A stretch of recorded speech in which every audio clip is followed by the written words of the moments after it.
Hello, welcome. This is episode 38? I think Nine? so. I think 8. 8. Let's say 38. I've got, If I've not, got flies in in my post, house. edit that out. Sure. It's, I've got flies in my house. Have Yeah. you been victim of this plague of flies? Not nearly as bad, although my girlfriend really doesn't like flies, so when one comes in, it is ruthlessly eviscerated. Oh, well, we couldn't control, there's too many of them. There's so many. And there's, so many spiders as well. It's because it's hot at the moment. The spiders I don't mind, to be honest. I don't really like the massive house spiders, but the little spindly boys, they can go crazy. Because I think they also hunt the big house spiders, so that's fine. They can hang around. Oh, do they? Apparently.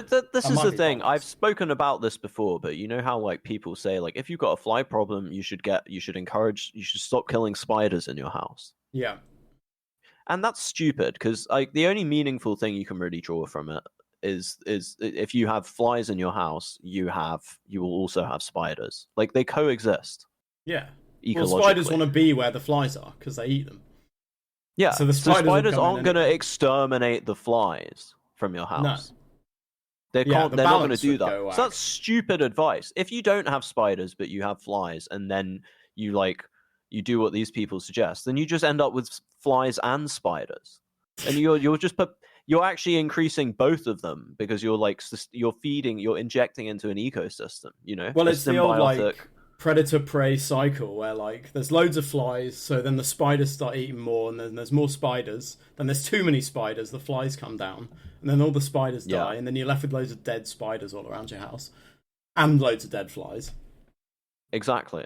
Extermination doesn't happen as a natural principle between, species. Yeah, between predator. It happens. Predator and It prey. happens within a species between races. That's Yes. Okay. That's how. That's why the house spiders get hunted by the spindly, daddy long-legged spiders. Because they're different races. Yeah, that's completely comparable. Yeah, that's biologically accurate. I mean, that's Yeah. the technical As a term biologist, that I can biologists confirm that. use. Yeah, they class things into races. Yeah. Yeah, Rather that's than just one of species the- or anything. Yeah. We base biology now basically off the same thing as early 20th century biology. It's all about Yeah. They have their Darwinian society going on. It's crazy. Yeah, because it's just a fashion trend. Science is just determined by fashion trends, and it's swung Basically, one way. yeah. But then you have to go back the other way, and keep going from one to the other. That's really the only direction things go in. Which is why we're now decolonizing science. So white Yes. people's science doesn't matter anymore. Which is, that's how we should focus things. That whole thing is so funny. I think the most telling thing about it was when people started saying we need to decolonize the curriculum by getting rid of old white men like Karl Marx. And then it's like, well, what is even radical in your opinion? Because if you're leaving out Marx, then you can't really say you're teaching left wing thoughts even. Yeah. I know exactly what you mean. I mean, I had a lecture, or I attended a lecture while I was away, and the guy was he must have had interviews from undergrads because it was the lamest shit I've ever seen. They were all the lights in the lab. Right, here's an example he gave. Right, one of the students he interviewed said the lights in the laboratory were too bright. So the student asked if they could wear sunglasses in the lab, which obviously the supervisor said, yeah, of course you can. Who gives a fuck? And then the student complained because they felt that it made them look weird. You just cannot win. You cannot fucking win. What do you want us to do? You want a candle? Go and work somewhere else. Everyone should have worn then. shades. Yeah, everyone should have worn shades. This is the thing. Who cares, man? Just be a bit uncouth. No one cares. Honestly, if you wear shades in the lab, no one cares what you wear. Wear whatever the hell you like. It's only you holding yourself back. The number of times, the number of these examples that are just people who don't have the balls to do what they want to do and then complain and make everyone else change so that they don't feel so weird. Everyone's a bit weird. I'm pretty weird. It really is. It I think really I was is peeking on Mike then. It really is like, those people are their own worst enemies. They're stopping themselves from accepting who they are. Yeah. Just like they're stopping themselves from ending it all. Yeah, if they just had the balls to do it, that would make a statement. Yeah. Then they would turn the lights down because there would be a massive outcry. Men are way more likely to do that than women. Yes. But women get say it right what it is, but more often. Men do it more, but fail more. Are women more successful? But women do it less, but are more successful when they do it. Interesting. Yeah. Interesting. So actually, that makes men look pretty, stereotypically feminine if you think about it, because that means a lot of men are doing that, it's like, just for hysterically, attention. for show, for attention. Whereas women aren't. No. It's actually a reverse. Yeah. And I guess that's what you call balancing the playing fields. It's like that compensates. That is the glass ceiling being broken there.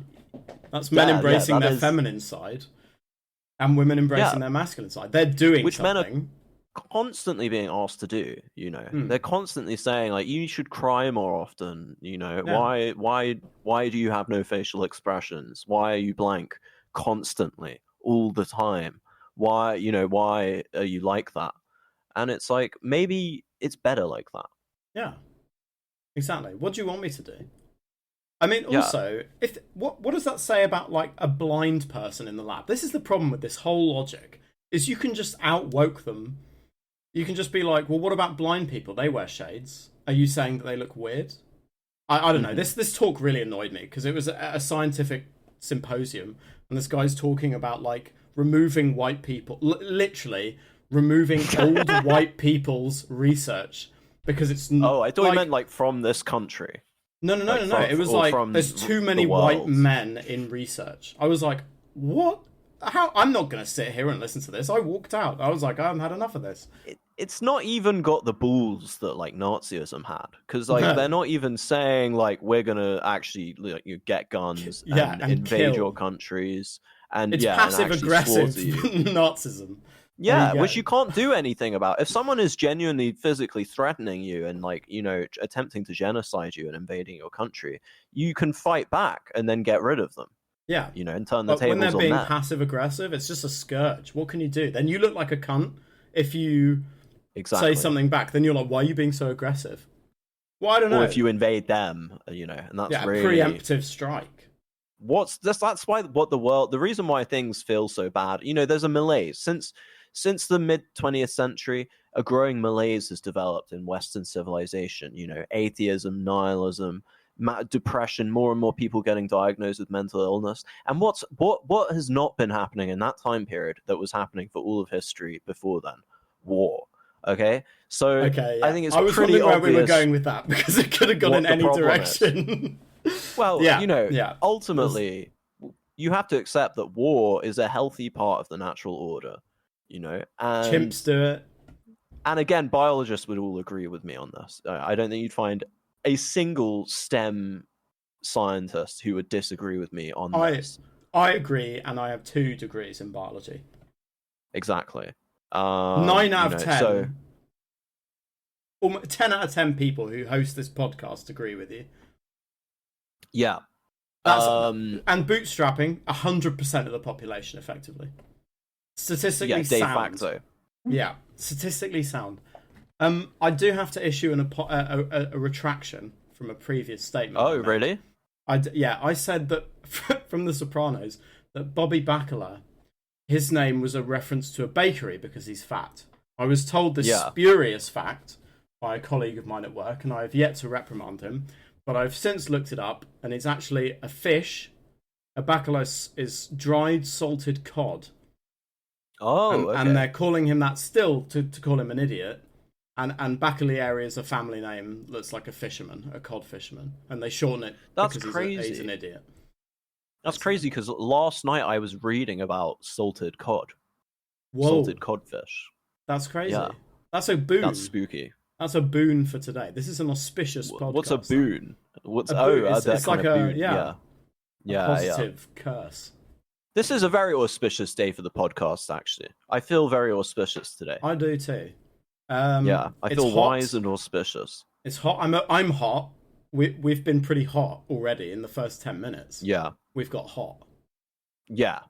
This is, It's just gonna get hotter. It's 37 meant to be here on Thursday. Mm-hmm. Well, you know what would heat you up is let's talk about this Jason Arde guy. Okay, what's the verdict on this, Jason? You don't know about this. No, it's been going on for like a couple of weeks now. He's he's a British professor at Cambridge, or was. And he I think he was the youngest ever black professor at Cambridge, and he also was neurodivergent. I think he had like autism and ADHD, and he said a bunch of stuff about he said a bunch of stuff about his life, like he was nonverbal until he was 11. He said he'd like run a marathon in like basically what would actually be like record breaking time, I think, or something like that. And then it turned out like he'd lied about a bunch of stuff. It's kind of it's very culture war issue, because essentially the guy who uncovered the other thing was this guy had committed a lot of plagiarism. He'd done loads of plagiarism. So he's a bullshitter, basically, is what we're getting to. Yeah. Bit of a con man. A serial bullshitter. But the guy who discovered all this is like a race realist guy who's also an academic, but in like, the Netherlands or somewhere. Okay. Yeah. So it's like it's frustrating, because like you can't really pick a side without being associated with like very annoying types of people who play some role in the culture war. This is the problem with the culture war, is the people who like the sort of wet middle, the sort of wet center doesn't want to speak out, because who cares? It seems like it doesn't matter. And then you have the extremes on either side are the ones arguing, and if you choose a side, you're either a racist or some big crazy communist. So what can you do? Well, people have got the culture war all mixed up, right? Right, okay. Because the attitude people have is that, oh my god, we used to live in like fairly peaceful public discourse. We used to have fairly peaceful public discourse, and we would chill out, and get along despite differences. And now it's all so polarized and it's heated up too much. And what we need to do is cool it down and bring it down. This is completely mistaken. That's just wrong. What the problem with the culture war is that it is just only a culture war. It's not a real war, and no one's done. I should have seen that coming. I totally should have seen that coming. And what's necessary is that the problem is we haven't heated things up enough. We need to do this medieval style. We need to do this medieval style, like the kind of religious persecutions you got in the Middle Ages. That's how you deal with these kinds of questions. You don't think about them or argue about them or have, a free speech debate, blah, blah, blah. You don't. You pull up on your enemies with weapons and you physically destroy them. And you liquidate the group of people who agree with them on whatever insane belief they have. Did you say you liquidate a group? That is a great piece of terminology. Yeah, exactly. See, people always complaining about witch hunts. There's not enough witch hunting going on. I haven't seen anyone burned at the stake. What is going on? Let's accuse people of practicing magic and kill them based on those accusations. I think that's like how you for months here because of black magic, because of it goes against God. What my neighbours are doing, I'm going to report my neighbours to the local branch of witch hunters, and we'll burn them. Yeah, that's what we need, is a kind of new Christian NIMBYism that's based on spurious claims about people practicing literally not real practices. And the ash and soot that rise up into the atmosphere will seed the clouds. It will rain, and then we can have like a pseudo-scientific impact and prove that this works and keep burning. Well, it will look like it's snowing, won't it? Yeah. And like raining. Winter It'll came be early. Beautiful. Yeah, exactly. Look what we've brought upon you. This is That's God's called doing. environmentalism. That's real environmentalism. Yeah. The Arab Emirates know what all about. They've been seeding clouds for ages. Why aren't we seeding clouds with people? Yes. So stick that in your pipe and smoke it, liberals or conservatives. Yeah. or literally anyone. Everyone. Like, yeah, Whoever's listening, literally stick everyone. that in your pipe and smoke it. Yeah. So yeah, there's Okay. that going on. Yeah. That's our comment on Jason Arde. I think that was a Maybe genuinely good commentary on that situation. Well, I guess we can summarize it by saying, like, Jason Arde, maybe the real problem is he didn't go far enough. Maybe he should have lied more. Or maybe the opposition guy should have gone even further and been more racist. You see, the thing is, people say, "Oh, like you've dug yourself a hole," you know, and it's like, yeah, but if I kept tunneling, eventually I would get through to the other side of the planet. Yeah, which is like the Philippine Sea, and we could start a war there.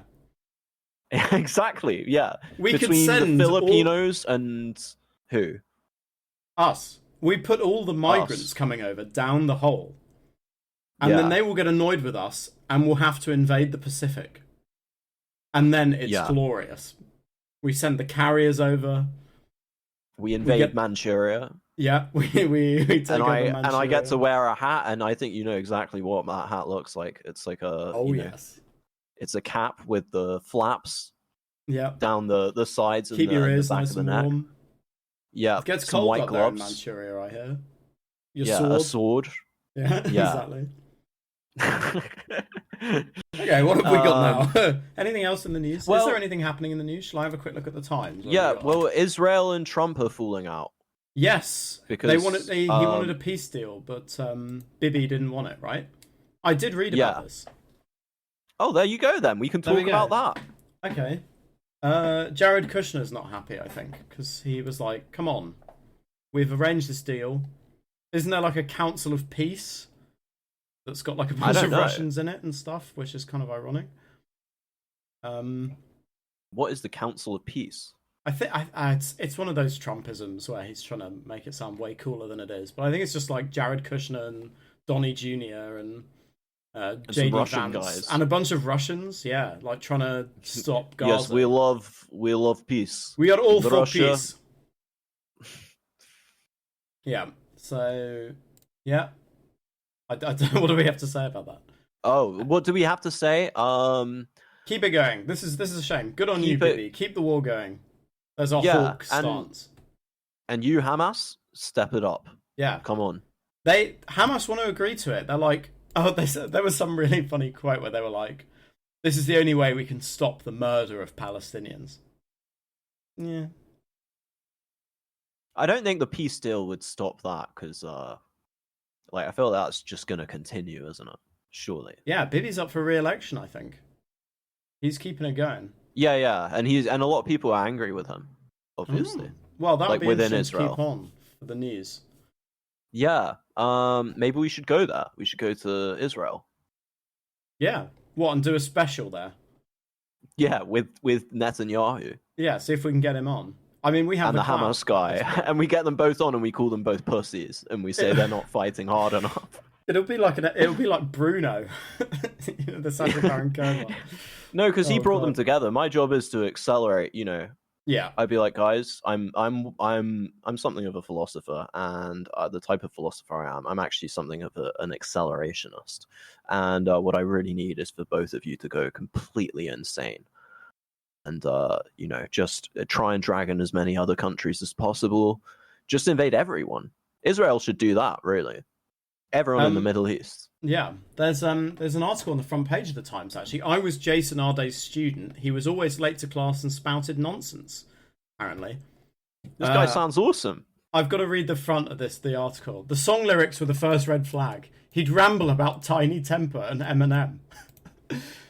Or there were random film clips. There were random film clips from Fish Tank. Surely that isn't the Fish Tank I'm thinking of. Sam Hyde's Fish Tank. Jason Arde has been outed as a fan of $1 Million Extreme. Yeah, I thought for a second it was actually that Fish Tank, but there's apparently a 2009 film. That's so disappointing. I don't like this guy. He doesn't like Sam Hyde. He doesn't like Sam Hyde. No. Friend of the show, Sam Hyde, and Jason Arde. Yeah, friend of the show, Jason Arde, and the guy who called him out. Is there anything else going on? It's a bit. There's a mega dinghy that arrived in the UK. 230 migrants at once. That's pretty cool. That's a big dinghy. Oh, I thought it was like a, it was like some novelty thing that had been brought out for an event or something, and I was like, oh, that's lame. And then you told me there's a bunch of migrants in it illegally entering the UK, and I'm like, pretty sick. Pretty stoked. It's the accelerationism. Yeah, exactly. More immigration. The UK actually, the real problem is we didn't go far enough. We didn't actually do a great replacement. And replace the indigenous population wholesale with people from the third world. The commentary from the boomers is basically shoot them all. For anyone wondering, all of who? Just the boomers in the comments. Ian Monk says a single D-Day landing craft carries between 35 and 200 troops. That was an invasion. Should we take the appropriate steps to prevent it? So we need the MG42s up on the walls of Dover. That's what you do when unarmed people are approaching you. Is you react as if it's a literal military operation being conducted on your coastline. You send them a welcome package of 2,000 rounds a minute. Yeah, really show them 50 caliber miniguns, helicopters, drones, artillery. Yeah, exactly. That's how we stop an invasion. And of course, you've got to wear Stahl helms when you do it and dress in all black. Well, we've got a few hanging around. You might as well put them on. Yeah. It's the home guard. Yeah, and you all have to speak in German. that's what would happen. You put the helmet on and you just speak German. That's what we were talking about I can't remember if it was the last episode or the episode below. We were talking about what we would do if we became like dictators of the UK. And I never thought about that, but I would definitely make it so that everyone in the military has to speak German all the time. Mm-hmm. It's so we can more easily collaborate with our European allies, of course. I think it would just make them better at fighting. If you start to believe that you're German, then you would probably get really good at fighting in war. Because you just be really into it. It's like method acting. Do you think that's why the Germans beat the French in the 19th century? Because German is a more aggressive sounding language, and French is like Romance language. They didn't have a chance. Well, also, French people aren't aggressive people. They don't understand violence, the beauty of violence. Unlike the Germans, who appreciate the aesthetic qualities of violence. Yeah. Anyone who says, well, France took all these losses in the First World War. So did Germany, and they stepped it up. Within 20 years, they were ready to go they again. admired it. Yeah, they saw the beauty in the chaos, like a romantic painting from the early 19th century or a Wagner opera. Yeah, they zoomed in on that one beautiful moment. Do you know what my favorite number one fact about Hitler is the fact that towards the end of the war, when they were like getting invaded in Berlin, his response to this situation was to just completely invert his beliefs. And he basically said, like, oh, this is actually proof that the Germans have lost. They're not the superior race, and therefore they deserve to lose. And therefore I'm going to make sure that like as many casualties die in the last moments of the war as possible. Is that true? Well, he basically... have you seen Downfall? I have.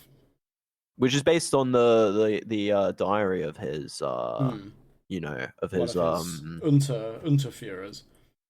No, the lady. What was she called? Oh yes, his secretary. Yeah. The receptionist. Hello, welcome to the Führerbunker. Have you got an appointment? She talks about that. Like him, he was just like he was very depressed. Well, I mean, he was also on like fail. Amphetamine. He was on like a ton of amphetamines and opioids. He was completely off his tits. He didn't fail with his action. He followed through. I mean, he followed through, but he also, stuck with his guns. He came to the belief. Yeah, he came to the belief that like he was a great leader, and it was everyone else, i.e., the German people, who had lost the war, and and this was a sign, and that was that. And also, the funny thing is that final quote that he said, where he's like, my spirit will rise from the grave, and the world will realize that I was right, and it's like. That's never going to happen. Like, how can you not accept at some point that you fucked up and like you made a ton of bad decisions? Like, how did that not dawn on him? That quote's still bandied around by Nazis on 4chan. Certainly it's like was most back people in have 2015. not. Most people are not persuaded of that by this point. But it's like, imagine being this one guy. This is your life, you know, and it's like your last moments, and you're just watching the entire capital city of your country get destroyed by artillery, and you know that there's a sequence of events that all go back to you, and this is why this is happening. Would you not think like, I may have fucked up? Yeah, for sure. You know, you're just watching an entire city get destroyed, and certainly when you're a dictator losing and everything, everyone hangs on your every word. You've literally lost everything. Like, you don't have it. You got everything and lost everything. Do you not think like we're forgetting a critical point here? Stupid that he was decisions. A narcissistic nutjob. Yeah. Yeah. Well, that's but what he I did mean, start you a know. war, so Pretty badass. Pretty good. Okay. Also, he blew his pants out, and you know, kind of rock star move. Yeah, might have to censor that bit out. But... yeah, we've been good at avoiding it, but he stuck to his guns. We'll put it that way. Yes. But being right. censored about talking about Hitler doing that seems kind of. I know, right? Isn't that a good thing? Like, he killed Hitler. Yeah. Fair play. I would kill Hitler. I'd kill baby Hitler. Hell give yeah. a fuck. That's how much of a Zionist I am. That's how pro-Israel I am. Imagine saying that to Netanyahu. He wouldn't like that because it was the war that gave them Israel. Very dialectical of you. Yeah, you know, if the war didn't happen, would they have Israel? It's like when Japanese delegates visited Mao Zedong after he'd unified China, and he like started thanking them for all the war crimes they'd done. He was like, "You guys," the quote he said is literally, "You guys really helped us." It's like that's a direct translation. Whilst he is literally killing millions of Chinese people, he's like saying that because that was just his idea of doing anything. Was just like, oh well, if it kills tens of millions of people, if it kills loads of Chinese people, we're doing good. This is advancing society. This is dialectics. This is the essence. Yeah, exactly. And look where they are now. So it obviously worked. Should we do some workshopping and step away from slightly dodgy territory?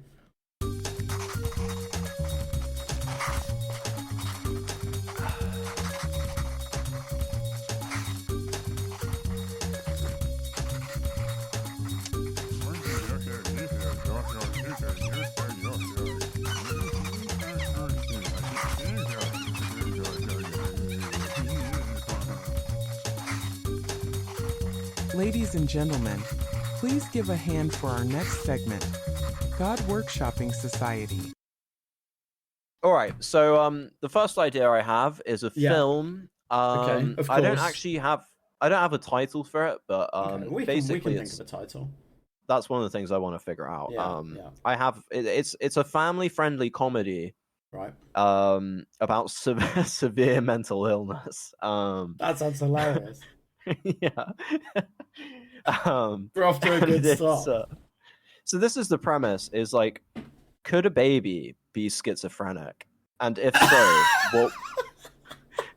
If so, what would that look like? Okay, this sounds great. You know, so I was thinking, you know, it could be like, this summer, you know, it's like I have an ad read like that, like this summer, the funniest family film. Could a baby be schizophrenic? So what would the baby do? What kind of hijinks would he get up to? I guess he'd be like, maybe the babysitter, maybe that all the babysitters are government agents, or you know, or maybe he's like, they're putting something in this milk. Him. Yeah, the gang. Yes, yeah, it's about gang stalking. Yeah, that's a great idea. Now, is it a bit twisty in that they're actually gang stalking him, or is it? Sorry, I've had to stand up. My ass is well sweaty at the moment. No, that's fine. It's very it's actually a platonic commentary on the idea of justified true belief, whether that's knowledge. You know, is knowledge just justified true belief? Because this baby, it's justified, it's true, and he believes it, but he actually is schizophrenic as well. And sorry, how old is this baby? Can we just clarify that point? Like 3 weeks old or something. And I'm thinking Tom Holland to play him. It could be Tom Holland or The Rock, Elliot. What's his name? Elliot Page. Yeah. Yeah. Or Elliot Page has quite a Sam feminine Hyde. face. Have you ever noticed that? No, I would never think that. Oh, okay. I just noticed it. Yeah. Quite a sort of quite elfin features. Good twink. You know, a girl said I look elfin recently. Oh yeah, I think that's quite a compliment. Yeah, she told my girlfriend that I've got a Legolas type vibe, which I think is she was being polite because really I have more of a Frodo kind of vibe, more of a Gimli type vibe. Yeah, or maybe like Smeagol even. You know? Yeah, he was obviously the best character. Yeah, well, I mean the same guy. You know, I do like it's the schizophrenic vibe that you give off. Yeah. It's those bits when he's like actually talking to himself, and the camera like flicks between like a mirror image of itself. Yeah, and like those bits. That's the vibe you give off. I think those are the best parts of the entire trilogy of films. To be honest, that bit when he's singing whilst he like smashes the fish on the rocks. Yeah. And Sam just looks like depressed. Yeah, Sam's like, what the fuck are we doing? He's just like sad. Man, I really actually have pretty that. accurate to how it feels to watch like crackheads, you know, in public. Yeah, I have that vibe to watch that. I have the urge to watch those films again, which is always dangerous. I managed to watch all the extended editions in about a night before I went to Germany because I was a bit nervous about it on my own. And I was like, yeah, I thought you were going to say before I went to jail. Before I went to prison, yeah, I thought I'll get my get it this out. This is the best of way my to prepare. system. Yeah. So I can feel I can potatoes. Something to talk to the fellas about when you're behind the bars, you know. Hey fellas, have you seen that Lord of the Rings? Do you think Aragorn's cool? I think he's cool. Have you seen stuff about? Yeah. Sorry to interrupt. We'll get back to the film, but have you seen anything about the Odyssey? No, I'm keeping away from that because I just don't like Christopher Nolan, and I also don't like public discourse at all. So when it's about anything, you know, I generally avoid it unless it's something funny, like you know that Jason Arde guy. Yeah, there's a really funny line of Robert Pattinson who plays not Telemachus, that's his son, who plays the fella who comes in and tries to steal Odysseus' wife. Yeah, I don't know. Well, there's a bunch of them, aren't there? The suitors. Yeah, but he's like the main guy. He's the really nasty motherfucker. Right. And there's a bit where he goes, "Somebody get these beggars out of here." And he like really over exaggerates it and then does this really silly smile afterwards. And this clip is really going around. I'll have to send it to you afterwards. It's just so bizarre. Is that people were tweeting it like, "Oh, this is what it feels like in New York" or something like that? Yeah, there's a lot of like Tarantino should have said that line. You know, like we can tell what he wanted to say. Kind of stuff. Do you think Robert Pattinson's racist? Maybe we should call him out anyway for saying that in the film with a clear underlying intention to say the N-word. Yeah, I think that's disgusting. Yeah, fuck you, Robert Pattinson. Fuck you, you heard it here, folks. Fuck you. It's official. It's out in the. It's news. They're dropping news that Robert Pattinson is extremely racist. He's a member of several far-right organizations. Yeah. He's in a historical drama. Fuck you, Robert Pattinson. He has actually been investigated by the CIA for his involvement in a Splinter Cell group. 9/11 and the Holocaust. He was there at Auschwitz. Yeah. It's disgusting. So yeah. Well, yeah. I mean, I just think it's slightly offensive. You know, it's not. Oh, I think it's disgusting. You know? I think it's degrading the morals of our children. I think it's disgusting. You got to say it in a northern accent. They always have a northerner on Question Time who says that something's disgusting. Yeah, that's the role I play. Is it here? Yeah. You're the northern guy. Boomer.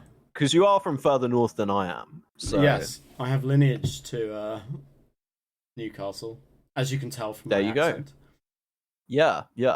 Okay, so back to the film. Back to Schizo, baby.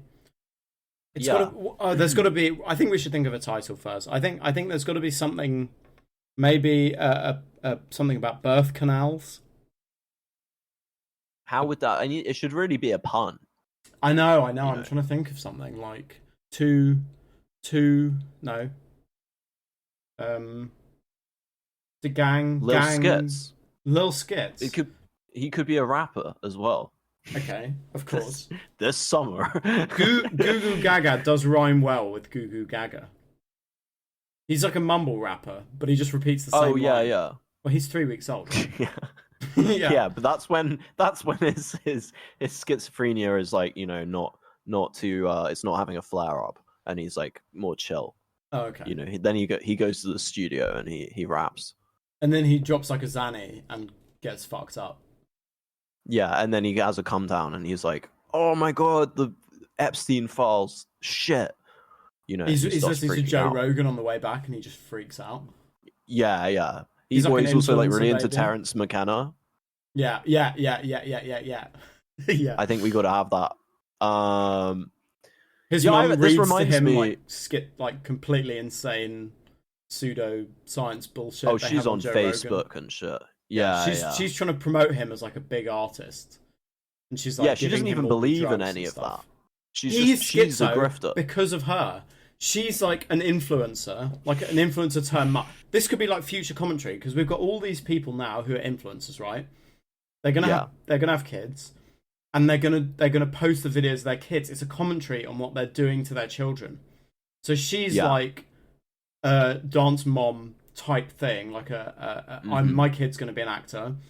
Gives him loads of drugs. That turns him skits. And she's like filming it all. That's how people learn about it. And then the baby says he thinks, that's when he goes nuts. Because we've got to have some preamble where he's not nuts. Because we have to show like a montage, like a training montage of his mental state. And then also he has to turn on her. It's going to bite her back because the schizophrenia, it makes him paranoid about her as well. And so he ends up killing her. Are we going to have a Lolita-esque flash forward where we see the damage that's been done, and that's when it hits? He leaves, we could do that. And then she goes back to visit him, and he kills her or something in like a moment of paranoid delusion. Yeah, but then it's shown as like a good thing. Yeah, really fuck the audience up. Well, good, because it's an anti-grifter film, so that happens, and then the credits roll. But here's the twist: it's not actually the credits; it's the home addresses of every major grifter. Nice. That's kind of riffing on our, the Japanese wall roll. Yeah. That we have. And then it says R.I.P. Luigi Mangione, even though he's not dead, but like he is dead effectively. He's spiritually dead because he's in a prison cell. He's like socially Andrew Tate. Dead. Like Andrew and then it Tate, says free Andrew Tate. Yeah. We've got to have some meta commentary on it. Maybe the kid's really into Andrew Tate. And there's like a Willy, like, is this a good thing or a bad thing? And then we finish it with free Andrew Tate. And then everyone's like, it's a good thing. He's on like hormone. He's on testosterone and stuff, so he's like really jacked as well. He's like angry and he's by the violent time he's and like 2 lashes years out. old. Like Well, no, I think this should all happen over the space of about a week. Okay, yeah, that's reasonable. When he's 3 weeks old, yeah. So it's 3 to 4 weeks. Flash forward to when he's like 4, and he's got a gun because he's hood, and he's got loads of guns. Yeah. Well, he's pimp rapper, Gotta have guns. Yeah, what gun has he got? He's got to have multiple guns, but I feel like he's got to shoot her with a Luger. Why? I don't know. I just like those because guns. It's German. Yeah. Yeah. Yeah. He's got loads of guns. He only owns chooses German the guns. Okay. Okay. He needs to kill her with a handgun. That's why I pick a Luger. His main arm is his Sturmgewehr. Right. He's like a historical collector. Yeah, he's like autistic as well. And he's obsessed a touch with... of the tism. Imagine having a child who's like severely autistic, but then their like special interest is just Nazism, and it's like they don't care, they don't believe in it or anything. They don't believe in it, but they just think it's cool. They just always talk about it, like when people come around and stuff. Yeah, and everyone's really that could be that. Oh, maybe that's the flash forward. He's a rapper. He raps about guns, and then his like, we go into his bedroom, Nazi flag. And everyone's like, is he a Nazi or not? His mum comes in. She's like, oh, you're still doing this Nazi shit, huh? And then he shoots her. Why is she Jewish? She's Carmela Soprano. Oh, she's Italian. She's Italian I American. don't. I don't think the baby's family should be Italian. Yeah. No, just she is. Well, but then he's partly Italian. Not much. The dad has very strong genetics. She's culturally Italian. She's Yeah. culturally Italian. Okay, but she's ethnically like African American. No, I think this should be a white thing. I feel like this does feel the quite kind white. of person. Yeah, they're listening to Joe Rogan. You know, Maybe he's angry about being white.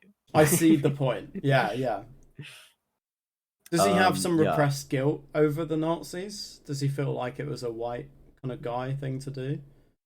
Maybe that's what it is, and that's the revolution. Maybe we just go super woke with it, and that's the revelation at the end. Is he realizes that his schizophrenia is a manifestation of his white guilt that he's inherited from the trauma of doing horrible things to other people, and so that's the twist. So it's ultra woke, but it's also pro white because it's like we should feel sorry for these people because it's really hard to bear the burden of having of your ancestors having enslaved people and conquered them and killed them and destroyed their communities and everything.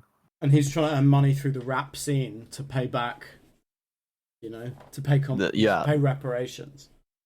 Well, he fights to get reparations from non-white people for the trauma that they've caused him by asking for reparations. No, from the trauma of having bought slaves and traded them and all that stuff. It's not nice to do that to people. It feels bad and it's traumatizing. Right. Yeah, and he's got that genetic. Do you know who has the memory. most PTSD on Earth? Is serial killers in prison. Yeah. It's very sad. Yeah. That is very sad. Think about that. They've killed all these people. How horrible. Imagine killing someone. You'd feel awful. Imagine eating someone. You would feel like shit. Yeah. You'd be like initial catch-up. It would be like the worst post-nut clarity you could imagine. It's probably that kind of feeling. Yeah, you're like, actually, it wasn't that good. Yeah, it's like, oh my god, really what have I done? it. I just wasted an afternoon, and now I've got all this shit in my apartment I need to deal with. And I've got loads of leftovers. Like, ugh. And people are gonna hate me for this. Yeah, I've got all these leftovers, so I've got to eat more, which is just going to look worse when they find me. Wasn't even that hungry. No, I couldn't help myself. I had to go out and get a bagel earlier in the day, and now I've got all this fucking meat everywhere. What am I going to do with it? Yeah, I have to eat it because if they find it, they'll think I'm a lunatic. So I have to eat it all. And I don't like it. I don't want to look weird. Yeah, I don't want people to think I'm weird. No. That would suck. Yeah. Yeah. I'm not weird. Anyway, should we have our second workshopping idea? Okay. Yeah, take a swig before this one.